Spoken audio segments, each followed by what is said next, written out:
നിനക്ക് ഞാനൊരു ചാൻസ് തന്നു. ആദ്യത്തെ പാളി, രണ്ടാമത്തെ ആൾക്ക്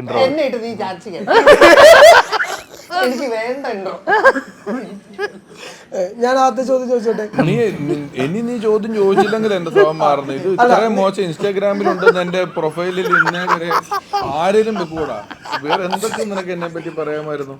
എനിക്ക് സത്യത്തിൽ ഞാൻ അപകർഷതാബോധം കൊണ്ട് ഇവന്റെ കൂട്ടുകാരൻ പറയുന്ന ആദ്യം, അത് കഴിഞ്ഞിട്ട് പറഞ്ഞ ഇൻട്രോ പറയുമ്പോ അയാൾ ഇൻസ്റ്റാഗ്രാമിലൊക്കെ ഉള്ള ആളാണെന്ന്. നിന്നെ അക്ഷയ സെന്ററിൽ കൊണ്ടുവന്നേക്കുന്നതാണ്. എന്തൊരു ഒന്നും ഞങ്ങൾ ആവശ്യത്തിന് ഇവൻ ഏതാണ്ട് നമ്മളൊക്കെ കൂടെ ആധാർ പുതുക്കാൻ ഇവന്റെ അടുത്ത് വന്നതാണ് എന്റെ വിചാരം. എന്തായാലും ഇവിടെ അരമണിക്കൂറായാലും ചർച്ച തുടങ്ങി. സാറാണല്ലോ പ്രൊമോഷന്റെ ബനിയനൊക്കെ അതുവരെ വന്ന അവൻ അപ്പം പറയും. നീ ഇട്ടവനോട് ചോദ്യം ചോദിക്കും.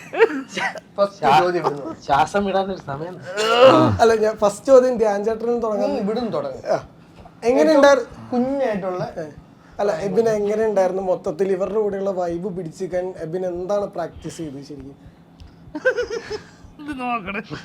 പ്രത്യേകിച്ച് പ്രാക്ടീസ് ഒന്നും ചെയ്യേണ്ടി വന്നില്ല.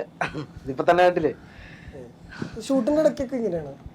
എനിക്ക് ഇവരുമായിട്ടാണ് അധികം കോമ്പോ ഇല്ല. എനിക്ക് ധ്യാൻ ചേട്ടനും ജീവ ചേട്ടനും ദിവ്യൻ ചേട്ടനും ഒക്കെ ആയിട്ടായിരുന്നു എനിക്ക് കോമ്പോ.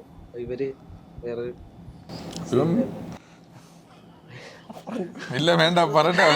പറയണ ഞാൻ വിട്ടേക്കാണ്. അല്ല ധ്യാൻ ചേട്ടാ, നീണ്ട 986 ദിവസങ്ങൾക്ക് ശേഷമാണ് ധ്യാൻ ചേട്ടൻ എഴുതിയൊരു സിനിമ തിയേറ്ററിൽ. നീ എന്തൊരു റിസർച്ച് എന്നെ കുറിച്ച്.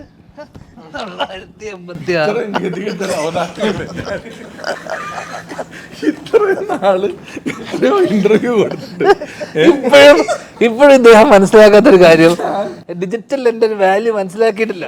അത് ഫാൻസ്, ഇതൊക്കെ ഡിജിറ്റൽ ഫാൻസ് ആണ്. ഇവരൊന്നും പുറത്തിറങ്ങില്ല, സിനിമയ്ക്ക് പോവില്ല, ഇവിടെ ഇറങ്ങില്ല. ഡിജിറ്റൽ ഞാൻ പൈസ കൊടുത്ത് തന്നെ ധ്യാൻ ചേട്ടന്റെ പടം കാണാറ്. വൈഫൈ കട്ടായ കൈ വർഷങ്ങൾക്ക് ശേഷം എന്റെ പടമൊന്നും നീ കണ്ടിട്ടില്ല. അത് കഴിഞ്ഞിട്ട് വർഷങ്ങൾ കഴിഞ്ഞ് പാർട്ട്നേഴ്സ് OTT റിലീസ് ആയപ്പോ കണ്ട എല്ലാവരോടും ഞാൻ അടിപൊളി പടം എന്ന് പറഞ്ഞു. ഏതില്? ഡിജിറ്റൽ ഫാൻസ് എനിക്ക് വേണ്ട. മറ്റുള്ളവരോട് നീ അങ്ങോട്ട് വിളിച്ചിട്ട് നല്ല പടമാണ്, നല്ല പടമാണ്. നല്ല പടം അവര് കണ്ടു കഴിഞ്ഞു. അല്ല, കാണാൻ സജസ്റ്റ് ചെയ്തു. അത് നല്ല പടമായിരുന്നു. ഇവൻ എന്നെ വിളിച്ചു പറഞ്ഞു, ചേട്ടൻ നല്ല പടം ഒന്ന് കണ്ടേക്കുന്നു. നീണ്ട 986 ദിവസങ്ങൾക്ക് ശേഷം ധ്യാൻ ശ്രീനിവാസൻ തിരക്കഥ എഴുതുന്ന പടമാണത്. അതിനെ കുറിച്ച് നീ ചോദിക്കും. അപ്പൊ പ്രേക്ഷകർക്ക് ഒരു എക്സൈറ്റ്മെന്റ് ഉണ്ടാവുമല്ലോ. ധ്യാൻ ചേട്ടന്റെ എഴുത്തിന്, ധ്യാൻ ചേട്ടൻ അത്രയും ഫാൻ അല്ലെങ്കിലും ഞാനൊക്കെ ഭയങ്കര ഫാനാണ്. OTT വരാനുള്ള എക്സൈറ്റ്മെന്റ്, പെട്ടെന്ന് തന്നെ വരണേ എന്നുള്ളൊരു എക്സൈറ്റ്മെന്റ്. അത് അവര് ഡിജിറ്റലേ ഉള്ളൂ, തിയേറ്ററിൽ പോകില്ല. എങ്ങനെയുണ്ട് ധ്യാൻ ചേട്ടാ അതിന്റെ ഒരു റൈറ്റിംഗ് പ്രോസസ്സും? ഇത് നമ്മുടെ ഒരു കൂട്ടുകാരന്റെ ജീവിതത്തിൽ നടന്ന ഇൻസിഡന്റാ. ഇത് പറഞ്ഞു മടുത്തു. പുതിയ എന്താ പറയാ, വേറെ പോലെയോ? എടാ ഇത് കൂട്ടുകാരുടെ ജീവിതത്തിലുണ്ട്.